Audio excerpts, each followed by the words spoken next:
Je complète cette petite vidéo. Nous sommes le 30 mars 2026. Je suis à Rouen, il est 13h12. Euh, Excusez-moi. Donc, euh, je tenais à rapatrier une idée importante qui m'avait fait subir des persécutions horribles. Je prenais beaucoup de notes, j'explorais les idées, j'hésitais pas, sans nourrir de mépris, de haine ou d'irrespect, à vérifier plusieurs hypothèses sur plein de choses. Un jour, je me suis fait donc attaquer par les esprits maléfiques ainsi que leurs associés, les impies, les occultistes, qui ont choisi le silence et l'oubli. Et je voyais qu'ils étaient en capacité de contrôler le corps qui faisait assommer, privé de sommeil, frappé, assommé, en s'associant avec les mauvais esprits. Et donc, j'avais rapatrié l'idée que je savais que rien ne servait à rien, rien étant néant, et je savais que, comment dire, donc rien ne sert à rien, que la vérité est parfaite, qu'il n'y a même pas de, la vérité n'est jamais associée au mensonge. Euh, je savais l'intégrité parfaite aussi entière, sans suivre la division.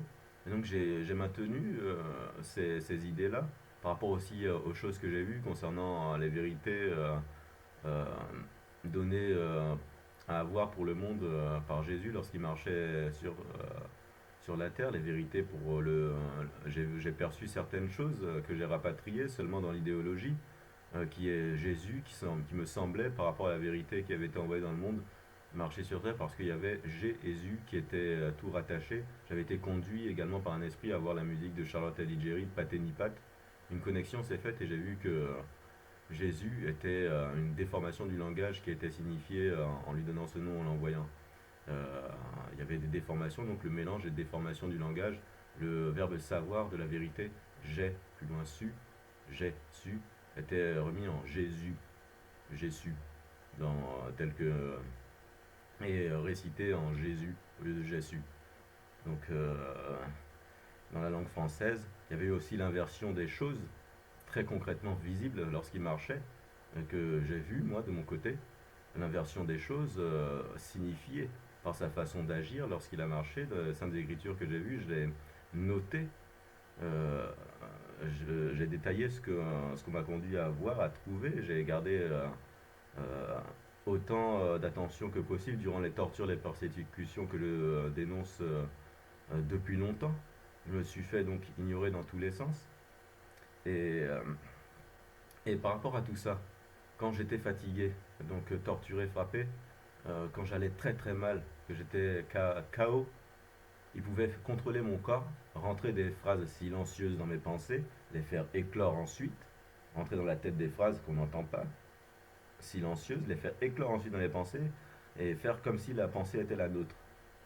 Sauf que c'était en contradiction souvent avec ma personnalité, et ma bouche des fois parlait et disait des choses que je n'aimais pas moi-même et que je m'efforçais de cœur et d'esprit à essayer de contenir. Ça altérait aussi mes émotions, m'étranglait, faisait parler ma bouche tout seul, et j'avais une meilleure capacité à les rejeter, à les refuser lorsque j'étais en bonne santé. Donc ils me faisaient voler, piller, frapper par leurs collaborateurs dans le visible et leurs associés démoniaques et malfaiteurs dans l'invisible. Ils faisaient les complots entre eux, pillant mes pensées, échangeant entre eux, envoyant des pensées de loin, envoyant des pensées subliminales à faire éclore plus loin, plus tard en taillement leur tricherie euh, entre associés. Et sur tout ça, j'ai dit, par rapport à ce que j'ai vu, que peut-être que sur la croix, au moment où Jésus devait mourir, quand il a dit Père, pourquoi m'as-tu abandonné, que ce sont les malfaiteurs impies mécréants qui ont envoyé par leur capacité occulte et occultée la turpitude dans le corps de Jésus au moment où il allait mourir par le corps sur la croix. Parce que dans cet état-là, ils peuvent en effet faire parler le corps, dire tout ce qu'ils veulent et se livrer aux pratiques de l'occultisme. Donc voilà, je m'étais dit que oui, s'ils ont fait ça, ce qui est totalement cohérent par rapport à ce que j'ai vécu, parfaitement possible, s'ils ont fait ça, oui, alors c'est eux qui auraient pu envoyer dire ceci par la bouche de Jésus au moment de mourir sur la croix et donc se livrer au mensonge, aux tromperies ou à l'occultisme. Voilà. J'ai dit des choses comme ça, nombreuses choses de la sorte par mes réflexions dans mes notes pendant que j'étais torturé, tourmenté. Et je rappelle qu'ils ont triché, piégé ma vie avant ma naissance et ont envoyé nombre de mécréants et de vermines me frapper. Donc je vous remercie de m'avoir écouté toutefois, malgré la censure.